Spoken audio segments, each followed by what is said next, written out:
संभाजीनगर शहराच्या वतीने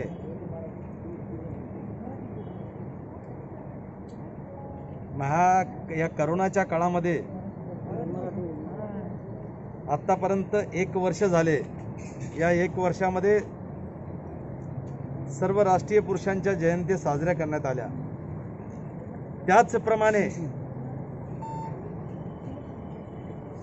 1 दिवसाचा निर्बंध लॉकडाऊनचा शिथिल करून 14 एप्रिल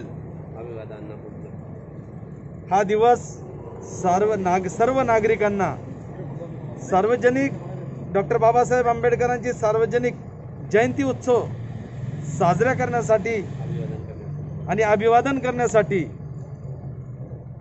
हा निर्बंध हटावा लॉकडाऊनचा ही प्राथमिक भूमिका घेऊन आम्ही सर्व आमच्या अनुसूचित जाती मोर्चाचे पदाधिकारी आणि भारतीय जनता पार्टीचे आमचे पदाधिकारी ओबीसीचे प्रदेशाचे आमचे नेते या सर्वांना घेऊन आम्ही हा निवेदन दिलं आणि हे आपल्या माध्यमातून होत नसेल आम्ही त्यांना बरंच फोर्स केला की या जिल्ह्याला तरी आपण द्या। त्यांनी सांगितलं की हे महाराष्ट्र सरकारने जे काही निर्बंध लावले ते महाराष्ट्र सरकारने आम्हाला फॉलो करायला सांगितले। तर आम्ही सांगितलं की महाराष्ट्र सरकारला कळवा की सर्व नागरिकांना हा उत्सव साजरा करता आला पाहिजे, कारण सर्व राष्ट्रीय पुरुषांचा उत्सव मोठ्या थाटामाटाने साजरा झाला, तसंच डॉक्टर बाबासाहेब आंबेडकरांचा उत्सव हा साजरा झाला पाहिजे। हे आम्ही आज प्रथम निवेदन आम्ही दिलं आणि त्याबद्दल सरकारला कळवा म्हणून सांगितलं।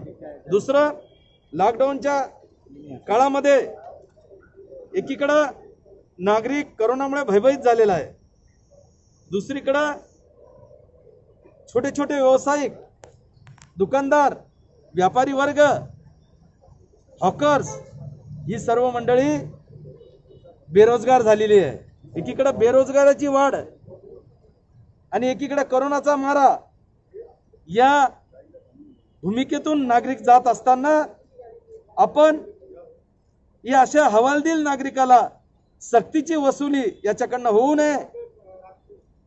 उन्हाळा इतका महाभयंकर उन्हाळा चालू आहे, 65% वर लोक हे पत्राच्या घरात राहतात आणि या उन्हाळ्यामुळे कोणाची वीज तोडणी, वीज कट करण्याचं काम, वीज बिल भरण्यासाठी सक्ती, शाळेची फीस भरण्यासाठी सक्ती, महानगरपालिकेचा टॅक्स भरण्यासाठी सक्ती ही नसावी ही आवर्जून निवेदन आम्ही दिलं नागरिकांसाठी।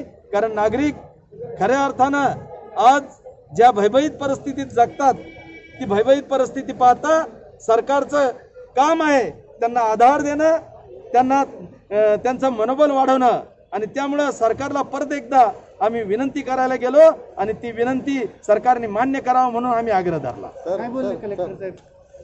सर, बीजेपी सरकार लॉकडाउन के विरोध में थी महाराष्ट्र में, लेकिन सर विरोधी पक्ष नेता कहीं पे नजर नहीं आ रहे। अभी औरंगाबाद जिले में रातों रात लॉकडाउन लगा दिया गया।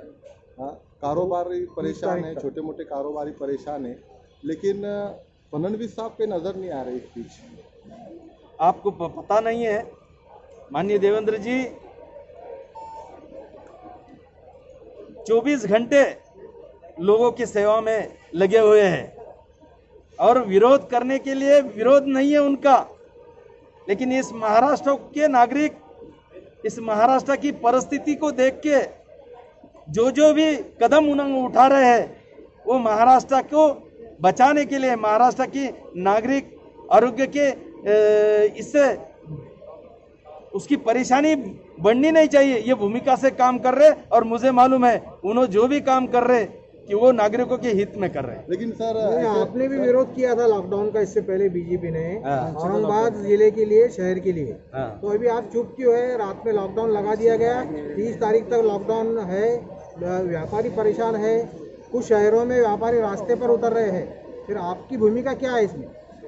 मैंने आपको बताता हूँ, कल रात में जैसे नागरिक सोए होते हैं वैसे उनके बदन पर ऊपर पत्थर गिरना, वैसा लॉकडाउन किया है घोषित, लेकिन ये लॉकडाउन को हमने बोला था कि अंशतः ये लॉकडाउन चालू करो, व्यापारी को मुबा दो। आज भी हमने जो निवेदन दिया है, पहला भारतीय जनता पार्टी ऐसा पक्ष है जिन्होंने लॉकडाउन लगते ही कलेक्टर को निवेदन दिया, सरकार को निवेदन दिया कलेक्टर के मार्फत कि ये लॉकडाउन करते हुए व्यापारियों की चिंता करें। हमने अभी रेफ्रिजरेटर और कूलर वालों की छोटे छोटे व्यापारियों के बारे में भी बात किया है कि जिनका धंधा 2 महीने तक चलता है और साल भर उस धंधे पे वो जीते हैं। ऐसे लोगों के लिए आपने कुछ करना चाहिए। एक तो उनके लिए कुछ ठराविक रकम सरकार ने देना चाहिए।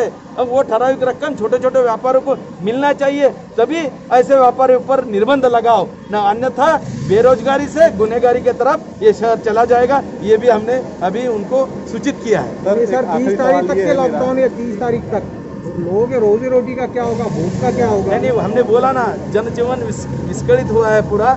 इस शहर को गुनहगारी के तरफ लेके जाने का होगा तो कुछ निर्बंध शिथिल करना पड़ेगा, इसीलिए हमने वो मांग की हुई। सर आखिरी सवाल, आपको परमिशन नहीं मिलती है? नहीं, अंबेडकर जयंती को परमिशन देना ये सही तो संविधान के दृष्टि से ये हक है हर नागरिक का, और वो नागरिक मिला के रहेंगे। हम विरोधी पक्ष नेता है बोल के हमने तो मांग की है, ये मांग को नागरिक रास्ते पे आके जवाब देंगे। सर एक आखिरी सवाल देगा, बीजेपी कोरोना हराने से ज्यादा सरकार गिराने के ऊपर मेहनत कर रही, क्या बोलेंगे आप? ये देखो, हमको सरकार गिराने की कोई जरूरत नहीं है।